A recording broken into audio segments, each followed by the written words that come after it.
Hey everyone, welcome back to Free the Money. I have a really special guest today. He's one of my friends that I met at XRP Vegas this year. He has one of the best XRP YouTube channels, in my opinion. He's so knowledgeable on XRP and Ripple and always has the best insights. So, welcome to the show, Mickle. Appreciate you for having me. Really excited to be here and excited to jump into the markets. There's so much happening. I feel like every day we're just getting brand new news. So, obviously, people are wondering about what's going on with these ETFs. Yeah, the ETFs are kind of one of the more interesting things happening in terms of the progression of this market to a more sophisticated level. Um, ETFs broadly in their simplest form allow people who might not be as experienced in the cryptocurrency industry to be able to get access to the industry in a way that makes them feel more comfortable. I think a lot of people in crypto take for granted how difficult it is to get on an exchange and use a self-custody wallet. And for a lot of people, their biggest thing is they just want exposure to the price movement of these assets and to be able to hold them in a way they feel secure. So the ETFs do a lot for that. Now, the thing that people don't talk about on the ETFs that I think is really exciting is the perception it gives the market. This isn't factual or it's not true, but this is the way the market looks at it. The market looks as an ETF as a blessing to a specific asset that is now regulated or approved by the SEC. Now, like I said, that's not technically how it works really at all, but it's how the market perceives it. So it brings a lot of confidence from people to see those products built in an ecosystem and allows investment managers or other people who are managing money to be able to allocate to some of these things more confidently. So it's a big vote of confidence as well for the market in regards to a certain asset, but also opens the spigot for new money to be invested that typically might not be able to access the cryptocurrency market. So we saw the first spot ETF last week with Canary Capital, and it looked like that was the biggest ETF of the year. Is that true? Yeah, and I think out of like 930 ETFs this year, it ranked number one, which is super exciting to see. And it even beat out a lot of the first days for a lot of the Bitcoin ETFs. Now, the really cool thing there as well is that when you look at the size of the issuer, Canary is actually a pretty small firm. Just a simple analysis of just looking at how many people follow them on X will let you know that it's like a Yeah. really small firm that kind of jumped in ahead of this. So to see that this small firm that doesn't have a ton of existing AUM or clients to market it to was able to break the record for an ETF on the year shows that there was substantial demand here, and we're likely going to see even larger numbers when people like Franklin Templeton, who is slated to go live very soon, comes in because they have like 1.4 trillion under management. So it was a really, really positive sign to see that level of excitement on a smaller issuer's ETF, and really paves the road for some really big numbers and records to continue to be broken as we have some of these other issuers step in. So I think we have something like 18 of them or something in the pipeline now. And that's just more and more people that are going to be then exposed to it. And then as Franklin Mhm. Templeton launches it, they'll be able to talk to their clients and be like, hey, maybe you want some exposure here. So it opens up the conversations, it opens up the access, it opens up the gateway, and just allows more people to come into this asset without the same level of barriers we saw previously. Awesome. So how's the Bitwise ETF performing? Didn't that launch today? Yeah, the Bitwise ETF just went live, and I haven't gotten a look at the numbers of where they currently stand. But when I checked this morning, it had a lower initial volume than the first one live, but it was accelerating faster in terms of people going in, which makes a ton of sense because when the first XRP spot ETF went live, you probably had a wall of people just looking to get access to it first Yeah. thing as the XRP spot ETF. Now what you're seeing is more people are coming in, and Bitwise isn't necessarily going to capture that group of people who are well informed and ready to buy the first one, but they have a much bigger client base where they'll be able to ramp that volume in. So we saw a lower initial tick, albeit still very high, almost in comparison to that first one we saw, Mhm. but a faster uptrend in how fast people are coming in. So when it's all said and done, I anticipate it's probably going to be on the same level or maybe even a little bit higher than the first one we saw. Bitwise is, I would call, like a medium to small firm. They still rank very small in comparison to like a Franklin Templeton. Awesome. So a lot of people are upset that we're not seeing huge price movement with the launch of these ETFs, but we do see that the market right now is down, so it does make some sense. But could you explain to the audience why we're not seeing huge price movement right now when we're seeing Yeah, all this new liquidity into the market? yeah, absolutely. And it's one of those things too where like over longer time horizons, these things really play themselves out. But when you really look at the market on its most basic form, it's really just buyers and sellers. And those buyers and sellers are really competing to create the price. Um, you can make a really valid argument that XRP has been really performing much better than it normally does when Bitcoin sells off in times like this. And you can easily make the argument that a lot of that is due to the counteracting of these ETFs and so much buy volume coming in there. But at the end of the day, it's really important to understand one key thing. There's always, the market's not necessarily super forward looking in terms of these buys. In fact, a lot of times what you'll see is Bitcoin coming down in price. Then 3 or 4 days later, you'll find out that the last 2 weeks, a very large Bitcoin whale was unloading a multi-million-dollar Bitcoin position. So sometimes these things, the price reacts a little bit later than you might initially see it on one single candle.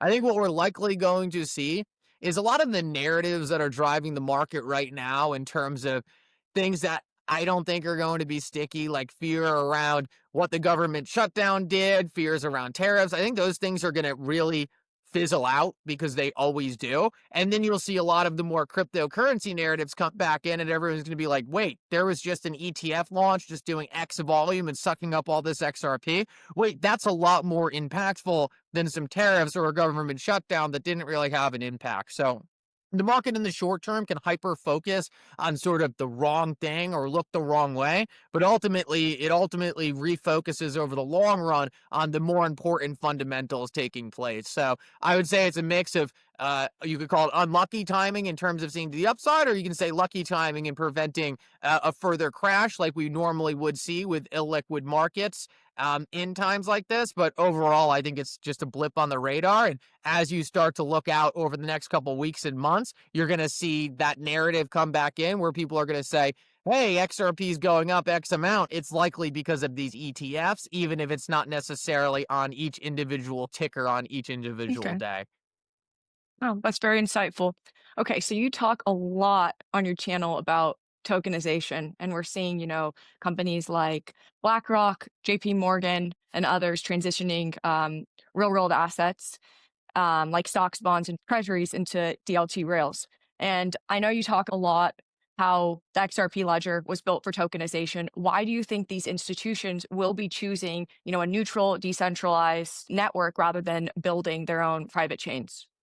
Yeah, well, I do think they're going to probably build their own private chains, but it doesn't really solve anything for what cryptocurrency really meant to do. So a lot of these institutions, I mean, their own databases are severely outdated, and even when they're just doing internal transactions within the company, I mean, they're dealing with frictions there they probably shouldn't have to deal with. And it makes a ton of sense for JP Morgan to have a JP Morgan ledger, and if they need to move money between accounts, just have a better way to do it. Hmm. But that doesn't solve the problem for JP Morgan to be able to interact with another financial institution, or for JP Morgan to be able to go into open, decentralized public markets and source liquidity that way. One of David Schwartz's best quotes, in my opinion, as of recently, has been that a lot of these financial institutions are going to choose rather to have no boss than a boss who's their biggest competitor. Okay. And at the end of the day, a lot of financial institutions are just going to say, look, I don't want to go into this other company's order book. I don't want to rely on this company's infrastructure. I'd rather just go to the public market. And we saw this exact build out in the internet and databases. It wasn't that companies just only use the public web to transact or transact on information. It was that they set up private databases, and those private databases interacted with the public databases. So I think you're going to see that same thing. I think a lot of people look at it in one extreme or the other, but likely JP Morgan and all these other financial institutions are going to be tokenizing trillions of dollars worth of their assets. And those assets will probably start initially on private chains. And then what they're going to do is require public liquidity or require interaction with other Hmm. intermediaries in which those public rails get a lot more momentum. So it's more of a building process. But the biggest thing to understand is that these financial institutions have trillions and trillions and quadrillions of assets, and they need to move those assets to the upgraded infrastructure, or they're just going to lose clients to people who are doing that. You've already seen that in examples of like 24-hour trading on Robinhood. People just started closing their legacy brokerage accounts to go get access to better markets. So there's no doubt, and you can listen to any of these financial institutions talk about it, that these public decentralized markets are so much better for liquidity, for transaction speed, for settlement. And eventually, the entire market is just going to switch to where capital's most efficient, which is going to be on the public rails. But it doesn't mean they won't need their own private chains to organize things internally. That still makes a lot of sense. And I don't think it should be something that scares people if they hear that, because really, the more private databases you have, the more private chains you have, the more you need public chains. And the more public chains you have, the more people are using public chains, the more they need private chains. So there are two things that grow together. I think some people sometimes focus too much on one or Hmm. the other and think, oh no, this is going to kill When they XRP. really Or need to be working together. yeah, and if you have a bank account right at a bank, like you don't want necessarily that to be a public bank account. So there's all No, of kinds of course things not. where privacy comes into play, and certain things that don't require full decentralized settlement. If you're just moving it from one Bank of America account to another, that can be done in an Excel sheet. But for you to go from Bank of America to another financial institution Yeah. or be able to source liquidity more globally, that's where public chains are going to be And it very needs to be important. neutral and interoperable. If not, I Exactly. mean, it wouldn't make sense. What type of timeline for this rollout be?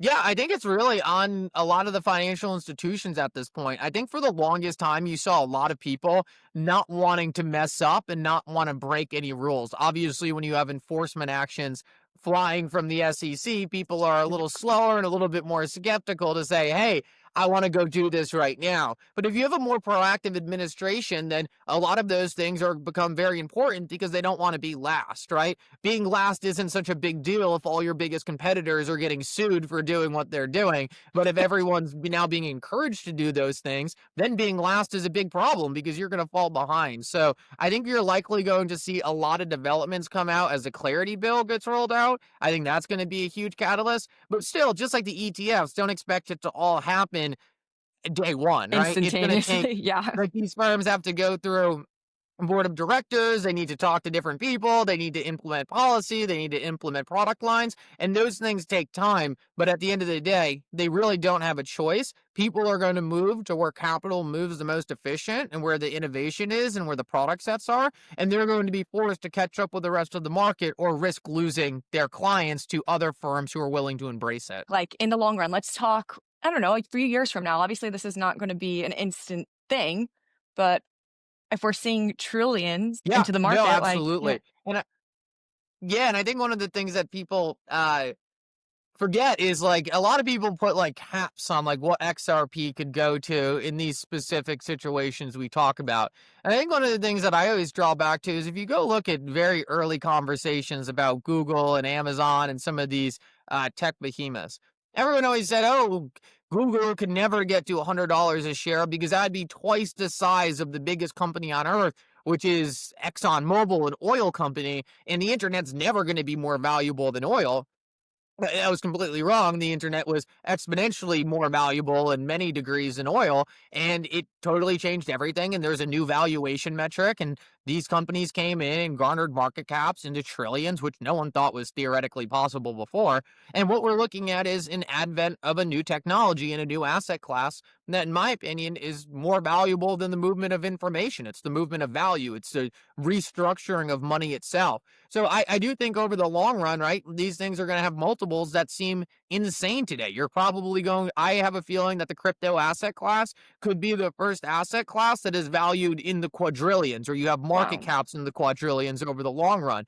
I think a lot of the big companies like Nvidia and Tesla will push into the tens of trillions and maybe even hundreds of trillions, or already in the trillions. But there's going to be something that usurps that. And I think the digitization of money and value on its own is going to be one of the primary things that everyone looks back for him and says, do we remember when we thought that these things couldn't get to trillions in market cap? Now they're sitting at this, just like we said the same exact thing in the internet companies in the early days. So where exactly that number falls on XRP is going to be determined by its own success, right? How much of this volume is driven to XRP? How much can it stay a leader in the market in comparison to other things?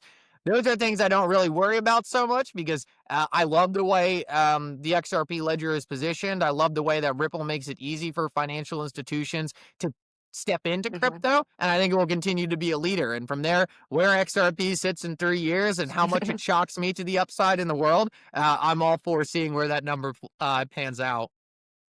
With that being said, we're seeing Ripple making huge acquisitions recently with Treasury. What do you think this is doing for the position of Ripple? And I see that it's like a direct line between traditional finance and obviously just changing the rails into more of a into DeFi.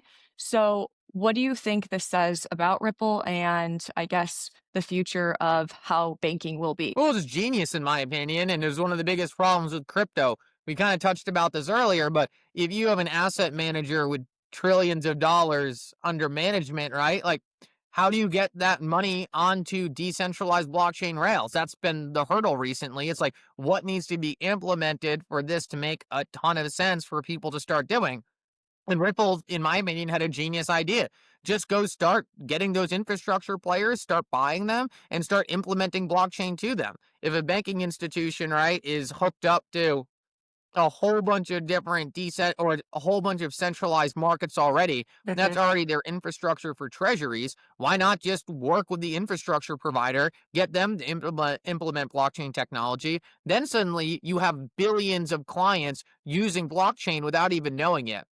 That's really where I think this technology is going to sit over the long run. I don't think it's necessarily going to be for everyone to say, let me go pull out my wallet and let me No. start swapping XRP for treasuries.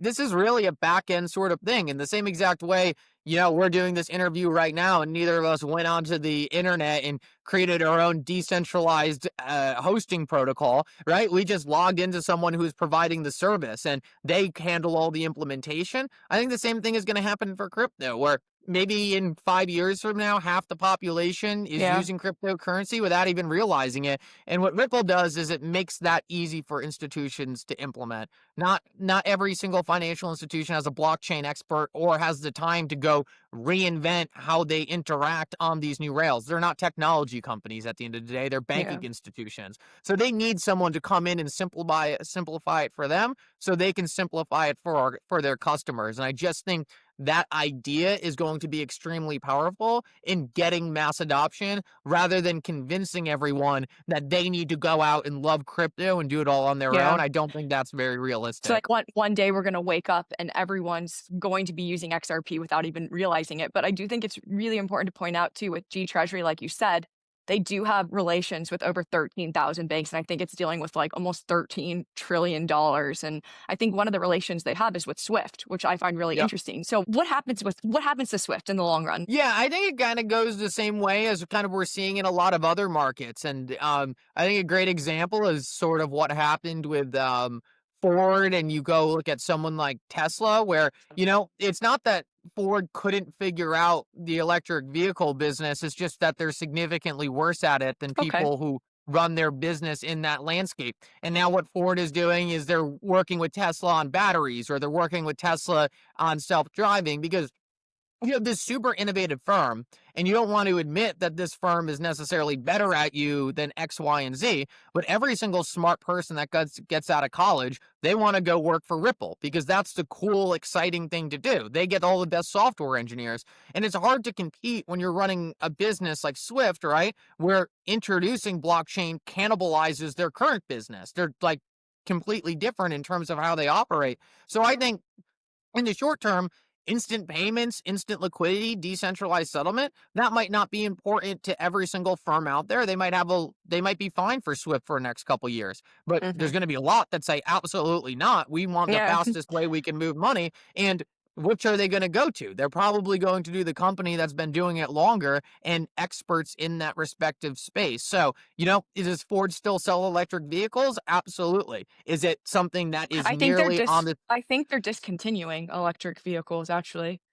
Yeah, because they Yeah. couldn't really do it to the same degree Tesla did. So it's going to be really interesting to see how quickly they adapt. If there's anything we've learned from history and seeing these sort of things happen, they will try to adapt, and it will be up to them to see how much they can compete in this new Yeah. world. But Ripple's always going to be 10 And steps ahead, in my and we are opinion. seeing them, I guess, try to compete with Ethereum's consensus, Yep. which, it's like, okay, Ripple has been around for a long time. They're pretty good at what they do. You don't just one day wake up and say like, oh, I just want to compete. It doesn't make sense that I don't see it as competition.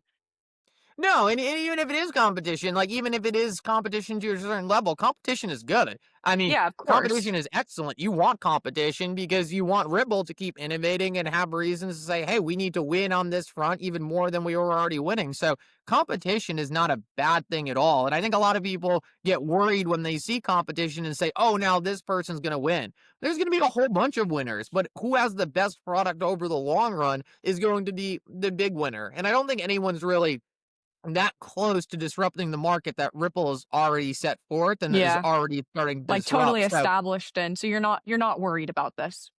no, no. In fact, I think it's incredibly bullish because for the longest time, the big conversation was, is do you even need this technology, right? Like, Hmm. how important is this technology? And now all the competitors are capitulating and saying, oh, we have to hurry up and roll out a product before everyone goes and does something else. So it's one of those things, it's really just validation. I mean, for the longest time, all these banks, they all just said, we don't need it. It's not used for anything. It's pointless. And we were all speculating that it would be very powerful. Now they're saying, oh my God, we need to put a plan in place because it's so powerful and we're going to start losing business if we don't do something here. It's a huge validation that this stuff is extremely valuable. It will be used and they will need to compete on this front to stay relevant.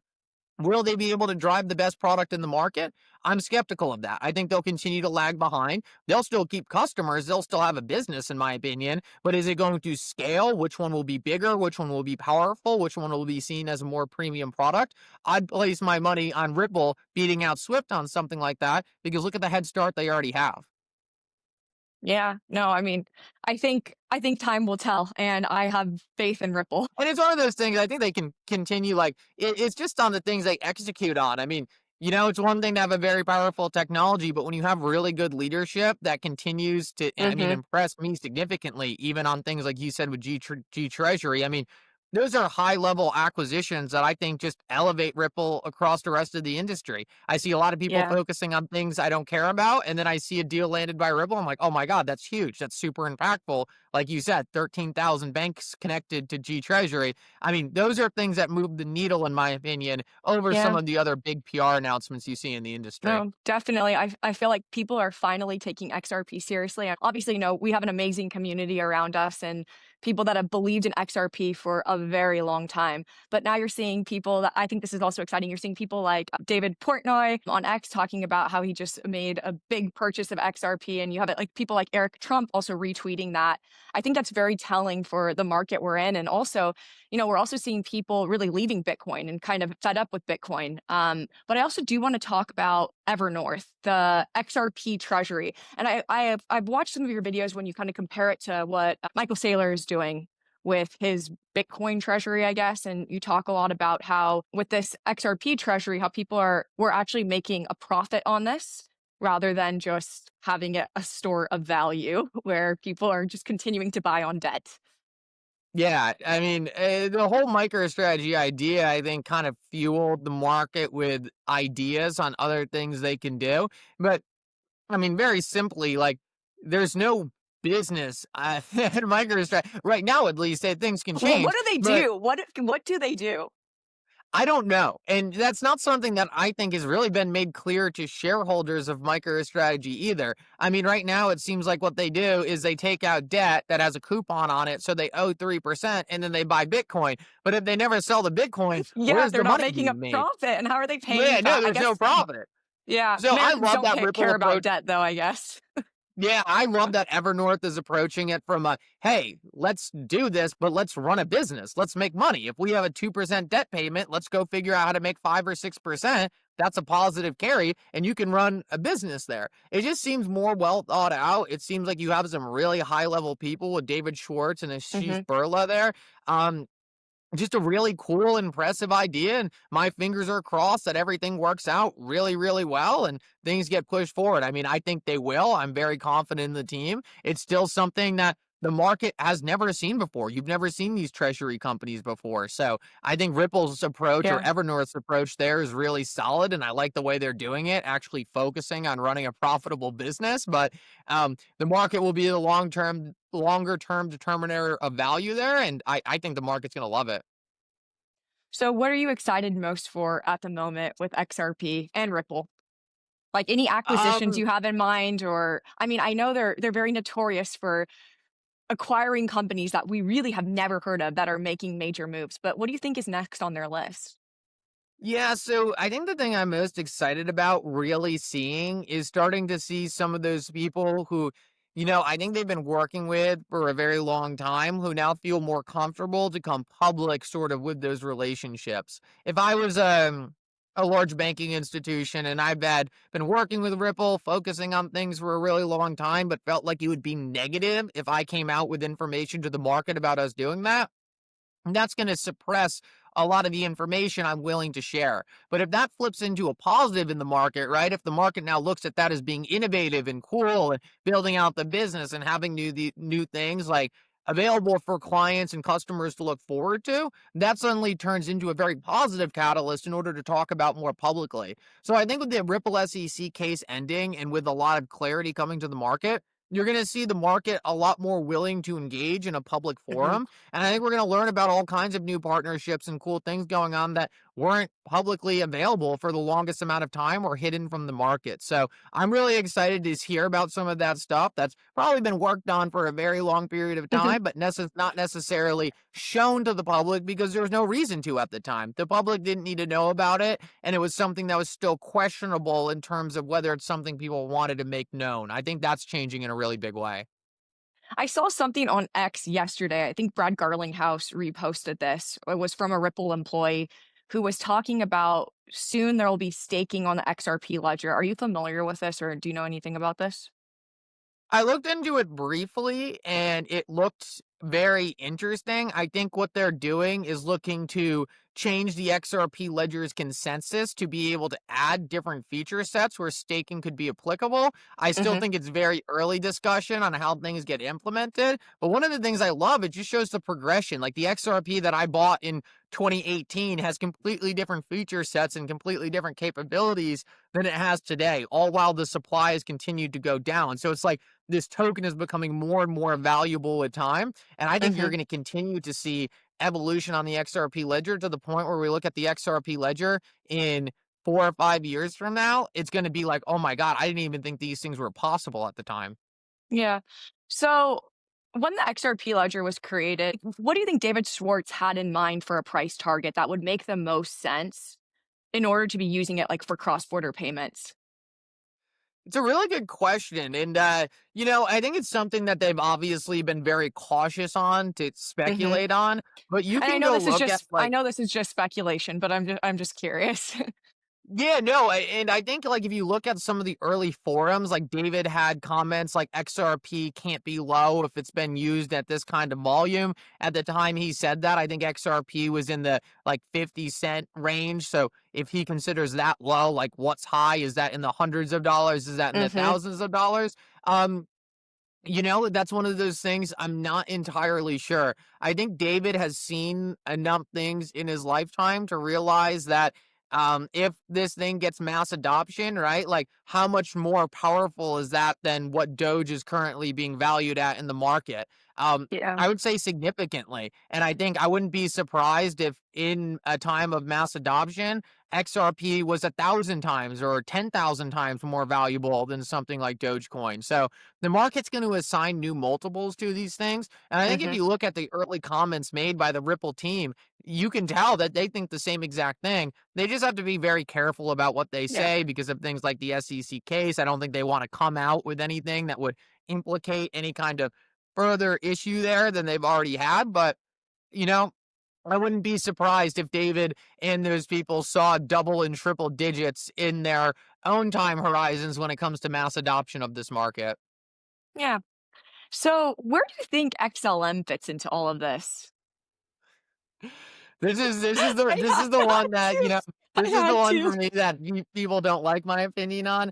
Me personally, I have nothing wrong with XLM or Stellar as the technology, but I also don't necessarily agree necessarily with some of the decisions they've made along the way, whether or not that was burning half their escrow or whether or not that was different people who were put in positions of kind of power there, decision making people at the Stellar Foundation. Um, I look at it like for the longest time I was in crypto, the narrative that was like XLM was for retail and XRP was institutional. But all the retail products I see are being built on the XRP ledger. Like I see so many new products popping up every single day for retail, by retail on the Yeah. XRP ledger. I don't see as much on XLM. I always compare it to Google and Bing. I mean, that's how I see it. Is there a business for Bing? Absolutely. I want to have all my money in Google, though, because Google's where I see the mass adoption happening. So I think it's a little bit contrary to what a lot of people see. I think a lot of people look at XLM as more for retail or more for stable coins and things like Hmm. that. And we'll see how the market plays out. When you look at how these protocols are built, and how they garner attention and community. The XRP is probably the largest community out there, if not very close behind Bitcoin. Yeah. It's sort of one of those things. It's like, well, if XLM's for retail, like where's necessarily that same level of community and interest? I think it's definitely there. There's a lot of people who like it, but when I like stack them against each other and look at it, for me, it's like, hey, I have a lot more confidence and I see a lot more things moving on the XRP side. So nothing against Stellar's tech, nothing against them potentially being a powerhouse in the future. But if I was to say which one do I think is more successful and I have to put all my money in one, I mean, like 100 times out of 100, I'm putting it in XRP. I love the community drama. Recently on X, every time I open the app, it's people fighting. And I'm like, I'm always confused. I'm like, we are all supporting the same thing. Why are we hating on each other? But no, not in terms of XLM and XRP, Yeah. but just like the XRP community. No, I think everyone kind of Yeah. takes a different path, right? You see some different, like you have like an institutional community in kind of Yeah. the XRP world. You have people who are more retail focused. You have people who are more on like riddles and like speculation. And like ultimately, people have to find their own path. And I always say, whatever gets you from point A to point B at the end of the day, it doesn't matter if I was 100% wrong and you were 100% right or someone else is 100% right.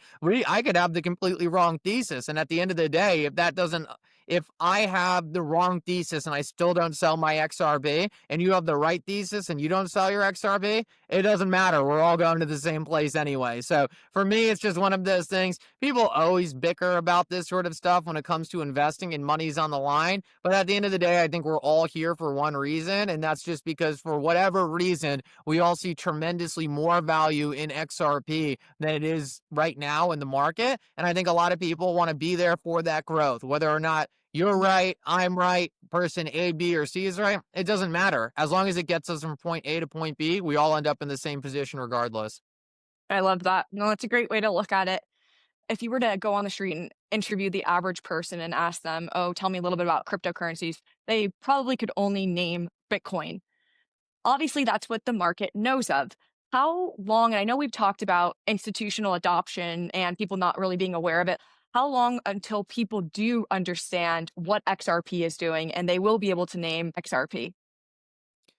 That's a two-part question because I think we're getting there pretty quickly with people like Dave Portnoy stepping in, but I don't even think like I could bring up to the average person on the street like the S&P 500 and they would have any Okay, idea that what is I'm talking true. about.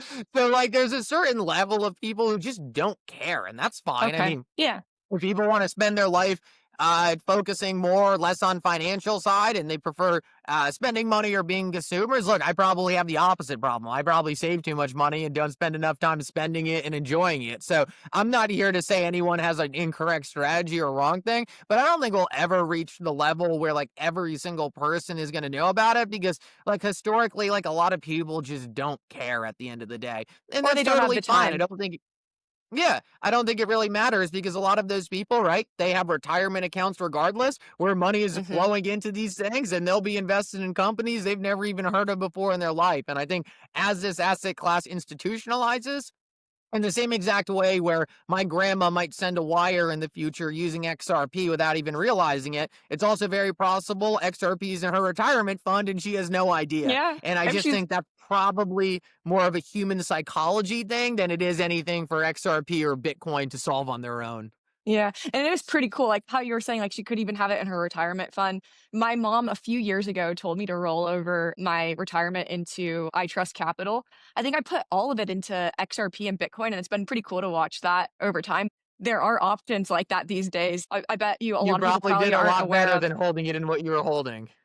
I know, yeah, no, it was pretty cool, but yeah, my mom was the one who discovered it, and I'm really glad I listened to that advice. Well, Now I it's don't think like, I've really told this story before, but funny enough, my dad is actually the person who got me an XRP. I mean, I was into crypto. I didn't have any idea about XRP. He is in the mortgage business. They move a lot of money and was like, "Hey, have you ever heard of this thing before?" And I was like, yeah, but it only kind of like thought I've seen online. Like, let me look into it. And then he created a monster, I guess. So I always joke around with him because of that. that's amazing. It's always funny sort of how you come across different things. I learned a very, very valuable lesson in the early days of um, never to look at anything like too broadly or never to just formulate an opinion on anything too quickly. I find a lot of people have preconceived notions of what something can or can't be and just kind of jump on that and never take the 15 minutes just to say, hey, am I actually interested in this or not, or am I just going based off something someone else told me? um I've made more money doing that and just questioning and just taking 15 minutes, 20 minutes just to say, oh, yeah, this is interesting. Like what I heard before, I Mhm. don't necessarily agree with what that person said. This looks great to me. So I learned that lesson very early on. And I think before in the past, if my dad had told me a cryptocurrency should be looking at, I might have said, I don't know about that one. But I'd learned that lesson and I said, you know what? Give me 10 minutes, give me 15 minutes, let me take a look. And then very quickly I was like, oh shoot, I am glad I did that. Yeah. No, I mean, that's words to live by with what you just said. Not jumping to conclusions so fast, taking a deep breath, and like you said, taking 15 minutes just to research something. But I do feel so many people felt that way about XRP a few years ago. I remember when I would just bring up XRP to people and they would immediately just dismiss me because I was talking about XRP. And now I feel like people are finally kind of realizing the power it has and just maybe taking more time to investigate. Yeah, no, absolutely. And like I said, it's the biggest mistake I've consistently seen people make and mistakes I've made before in the past as well. You Yeah. just got to learn from it. And I remember I had my mind closed to a couple things in my very early investing days. And, it was one of those things where then I saw it mature and I took the time to research it. I'm like, if I had just given this 5 minutes before, I would have been all over it. Yeah. But I believed all Yeah. these preconceived notions that the market was telling me. And after that, I vowed to myself that, you know what, no matter what it is, I'll give it 5 to 10 minutes. And normally I can tell in that 5 to 10 minutes if it's something I'm interested in or not. But that way I don't look back and have this level of regret. And I think that's the biggest thing um, that people need to realize is like, look, just take 5 minutes, 10 minutes and try to prove yourself wrong. See if you can prove yourself wrong.